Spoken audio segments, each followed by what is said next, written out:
Hey guys, Lee Elsom here, aka Hellborn. I'm the project lead for 2017 for Arma 3.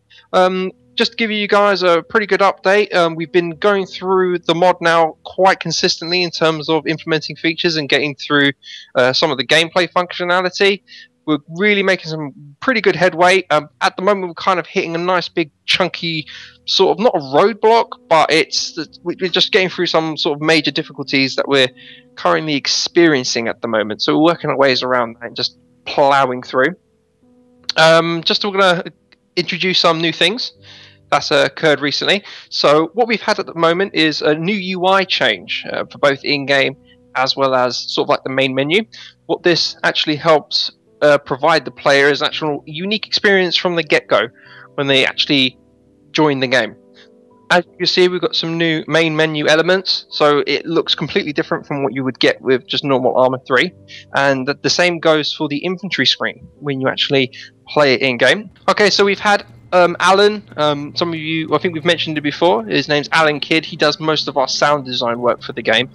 He's made some really good headway with implementing environmental sounds, as well as just some basic sort of like attack sounds, idle sounds, for our new AI unit, which is the Sadist.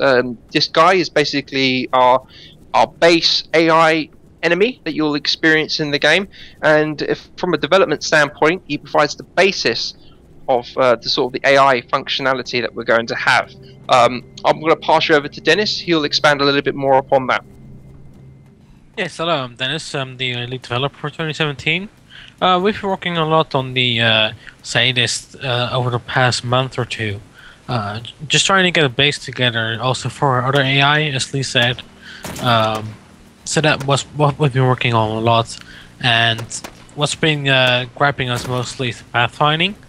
It's a difficult aspect, but we think we can get it near perfect, at least for beta. So we're just working towards that.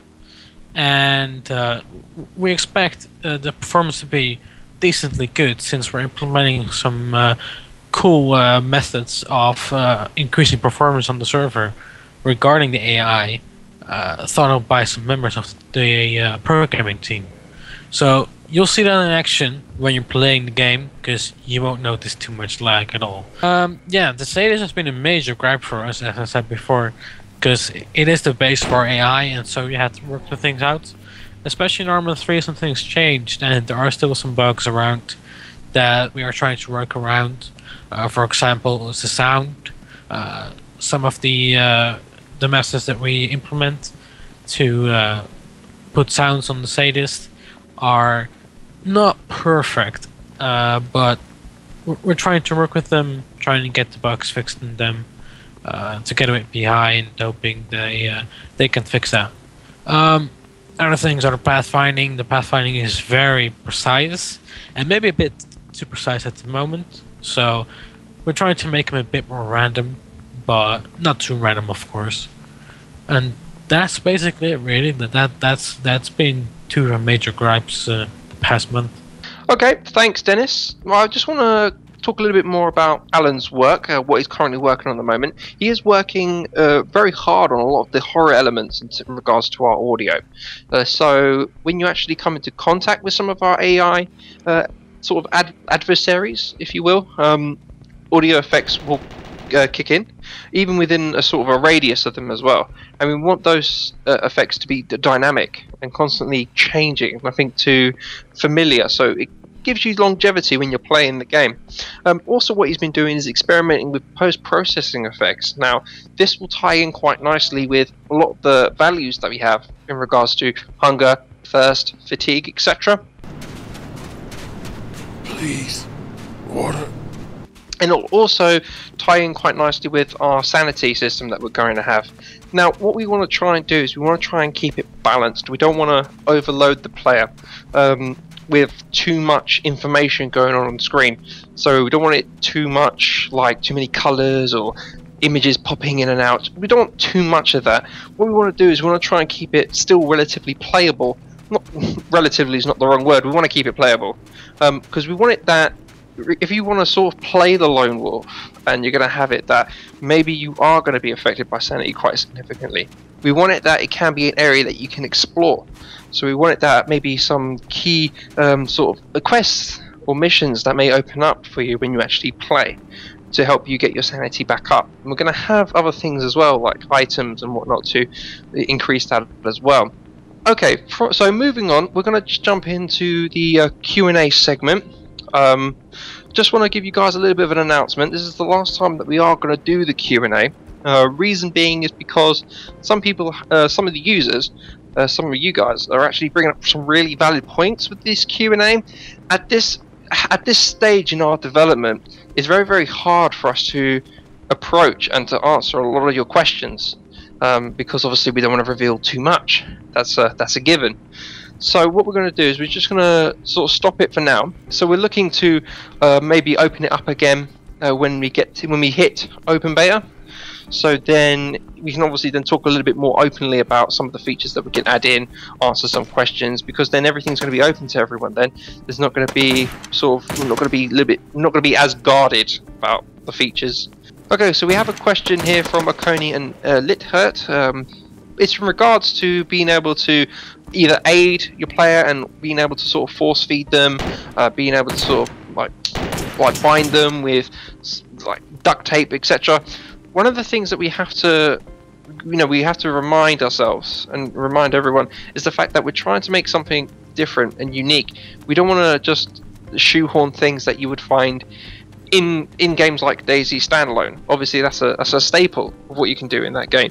Whether or not we're going to have something like that, it's not on the table at the moment. Reason being is because there's a lot of more important things that we're working on. But basic first aid that you can obviously give to other players is going to be a must. It's something that we are going to have in, because that's an inherent thing of survival.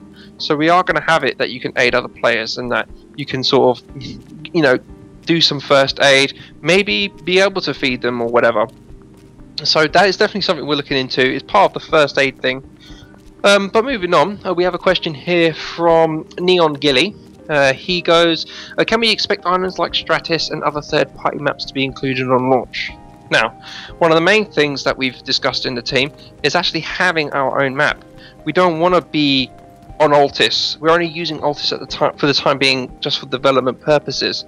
We are definitely 100% looking at having our own map.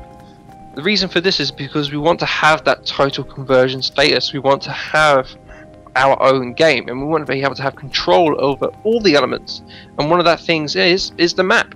As you can see, obviously with our guy Tim, he's been doing a lot of map work. He's done an amazing job, because it's all about just trying to create the world of 2017 to be as we envision it. So obviously having our own map is definitely going to be a must. It's definitely on the table for me. So yes, we are looking to have one of our own maps, but it's not something that's like right now dead on important, because it requires a lot of time. So that's definitely something that's going to appear in the future. Another one is, do we have anything planned about combat logging, ghosting, and could we detail any ideas that we've talked about? Dennis, do you want to talk about combat logging or anything? We've not looked at it yet, but it's something we are going to look at into the future, and we'll try to make sure that you can't really combat log. What we do want to make clear is that necessarily killing each other is something that we're not going to focus on necessarily in the game, but it will definitely still be a part. But it will definitely not be the main focus of the game, so I wouldn't worry too much about it. But we'll implement some protection against it yet, but it's not something we're looking into at the moment, so I can't share any details because I don't have any details. One of the questions that we've been asked by one of our supporters, Ridzdla, Rhidzla. Sorry if I pronounced your name wrong. I'm terrible with names. I butcher everything I pronounce. You make the mention of basically how many slots that we're going to have, and will a server side be able to handle without frames per second drop? Dennis, do you want to sort of highlight? Because I mean, me personally, I'm thinking obviously we're going to have as many as possible. But what do you think from a development standpoint? We're not sure about that yet exactly, because we haven't implemented all features, so we can't be certain of it. But we're hoping for around 60 to 70 players on Altis. We think that's a good balance anyways for the game. And we're hoping to be able to get to that player count at least. The more the better. The more the better. 100%. Exactly. Exactly. Okay, so that's the end of our Q&A segment, just for now. So, like I said, we're hoping to revisit it again in the future. Sorry if it's disappointed a few people. You know, do apologise, but I hope you understand. We really want to focus on the game. But moving on, I think if anyone's sort of been up to date with our devblogs, we did mention in the last one that we were going to film our devblog at Resd. Yeah, that didn't happen. It kind of did happen, but we had and only afterwards that we realised that we had a problem with our audio. We only captured like 20 seconds of footage, and then everything just went to pot. So unfortunately, we don't have it, and we can't show you it. However, if you do want to see us at Resd being filmed and being spoken to, you can click the link at the end of the video where we actually get an interview with Pixel Enemy at Resd, which was pretty awesome. Resd itself was amazing. We all met. We all sort of went to see the new Alien game. We actually met Dean Hall. Pretty nice guy. Had a little picture taken with him. A very blurry picture. Nonetheless, it was a picture. Brian Hicks. Mention Brian Hicks. Oh yeah. And also we had a lovely meeting with Brian Hicks as well. He's also in the picture here. I also want to give a shout out to our supporters. You guys are really, really, really amazing. Without your commitment and your input, with obviously the donations that you are sort of giving, this literally, things would fall apart like a house of cards on a windy day. Okay, we really, really need you. It's really, really important to us that you are supporting us. Yeah, I don't know how else I could describe it in words. The only way I can describe it, or the only way I can sort of show you, is when obviously the game's released and you've got a really, really good product. That's the whole point here.